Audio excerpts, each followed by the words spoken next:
Good morning everybody and welcome back to another episode of This Week in Magic Online Finance. My name is Chaz Andres and as always let's get started with the news.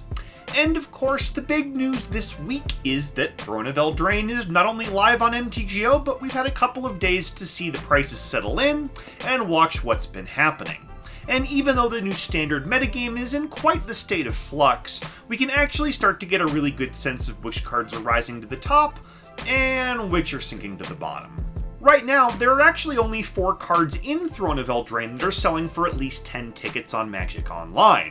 You've got Oko, of course, Questing Beast, Once Upon a Time, and Brazen Borrower. Not coincidentally, these are also 4 of the 5 most expensive cards in paper Magic in Thrones of Eldraine as well. And that's not a bad place to start, but don't forget that in Magic Online, a card generally needs to be played in Modern to hold its value. Standard-only cards don't do really well long-term. And we need to be aware of this, because Questing Beast looks like it's going to be a house in Standard. In Modern, I'm a lot less sure. The way I see it, the only way these prices hold is if Throne of Eldraine ends up being a total bust in Modern. See, in a set like Core Set 2020, where there weren't really a lot of Modern cards, the expensive Standard Mythics do still hold value on Magic Online because of the economics of set redemption. But if Throne of Eldraine does end up with some Modern staples, as I suspect that it probably will, a lot of that MTGO ticket value is going to shift over there. Long term, I think Once Upon a Time and Emry Lurker of the Loch have a pretty decent chance to maintain or gain value due to the amount of play I'm expecting them to see in Modern. I think Charming Prince has a lot of interesting upside as well. Over in the Mythic Rares, well, Oko is still the card that excites me the most. Granted, it is more than twice as expensive as the next most expensive card in the set, and a lot of that price is due to it being a hype rare in Standard, but it is a 3-mana Planeswalker. Maybe I'll see play in Modern like Teferi does, we don't know, and I think it has a better chance of maintaining its current price tag than something like Brazen Borrower or Questing Beast. I'm probably not buying this one at 32, but I like it a lot better than some of the other cards on this list. Let's move on now to gaining ground, where the card that gained the most ground this week was Hydroid Crisis, climbing 6 tickets from 7 up to 13. And this is kind of a rarity, because Hydroid Crisis doesn't see much play in Modern. It is gaining ground because it is seeing more play in Standard. In fact, Standard play has caused this card to double in price over the past week. Yeah, really. See, in many ways it can actually be cheaper and more efficient to buy into a new Standard deck on MTGO than Arena. Granted, you can free play your way into a couple of pretty good decks on Arena without all that much work, but beyond that, it can be really hard to scale up without spending a lot of money. Wild cards are just hard when it comes to decks that require a large volume of rares that would be very, very cheap on MTGO, but still cost 1 wild card on Arena. Over here on MTGO, you can still buy a lot of pretty interesting Standard staples for fractions of a ticket. So, if somebody just wants to try out a new deck, give it a spin for a couple of games, it can be a lot more efficient to buy in over here on Magic Online. Since it looks like Hydroid Crisis is going to be a cornerstone of the new Standard metagame, I'm not surprised that it's increasing in price. This card has a really interesting price history too. It was as high as 30 tickets back in June, as high as 40 tickets back in January. Granted, that was back when the set was in a set redemption window, very much isn't true now, so its ceiling is much, much lower.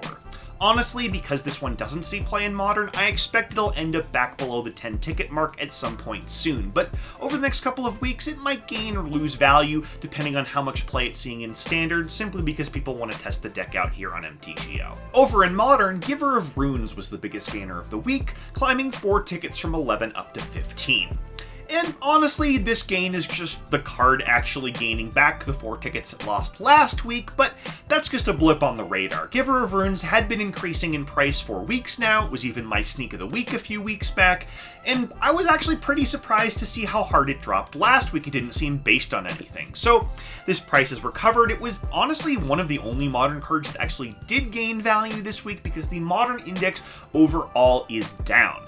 We're going to talk about that a little bit later, and honestly I don't expect any more gains for this card over the next couple of weeks because the entire Modern index is falling right now, but this price increase does bode well for Giver of Rune's long-term future. Let's move on now to our biggest losers, where in Standard it was Finale of Devastation, dropping 5 tickets from 23 down to 18. And this is partially because the Modern Index is dropping right now, and partially because War of the Spark is leaving the set redemption window, so a lot of its cards are dropping in price. That said, Finale of Devastation actually does see quite a bit of play in Modern still, and I don't think it'll drop below 15. Or if it does, I don't think it'll stay there for long. This card is quite good, it is a bright long-term future, and if it drops below, 10 or 12, I would definitely buy in. I still like this card long-term. Short-term, its future is a little dicier. Let's move over to Modern now, where the biggest loser of the week was Wrenn 6 dropping 27 tickets from 135 all the way down to 108. So, is this the beginning of the end for Modern's most expensive staple? I don't know. I mean, actually the price has been fairly stable for the past 3 or 4 days now, so this one is not just in total free fall. But the entire Modern Index is down, and other key cards like Urza, Force of Negation, Karn Liberated, all of these staples have been dropping for days now, so let's see what happens to the market. I'm honestly not that sure when the Modern market will rebound. See, this kind of crash has happened every fall for the past few years, as people sell their Modern staples to buy into Standard. Usually it lasts about 2 to 3 weeks, and then the prices rebound.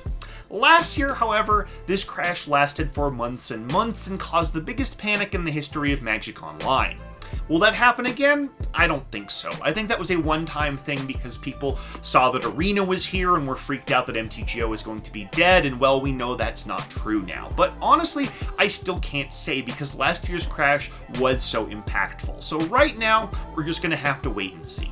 The sneak of the week this week is Infernal Tutor, a card from Dissension that's been climbing for a couple of days now. It actually climbed from about half a ticket up to 3 tickets, which is a pretty massive gain, at least percentage-wise.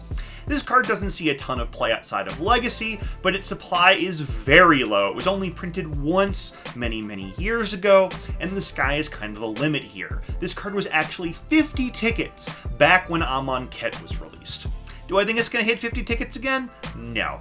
But even if it jumps to 10, you can more than triple your money. So I'd grab a set of Infernal Tutors right now just in case. As always, we're going to end the week by taking a look at the MTGO Trader sales data over the past 7 days. And this gives us a great idea of which cards are buying and selling the best right now, regardless of price increases or decreases. Looking at overall sales by volume, this week was clearly the calm before the storm. Throne of Eldraine hasn't been out long enough to show up on this list in force, so it was all, multi-format staples, cheaper cards like Arkham's Astrolabe and Path to Exile, cards that see a ton of play in Pauper and Modern.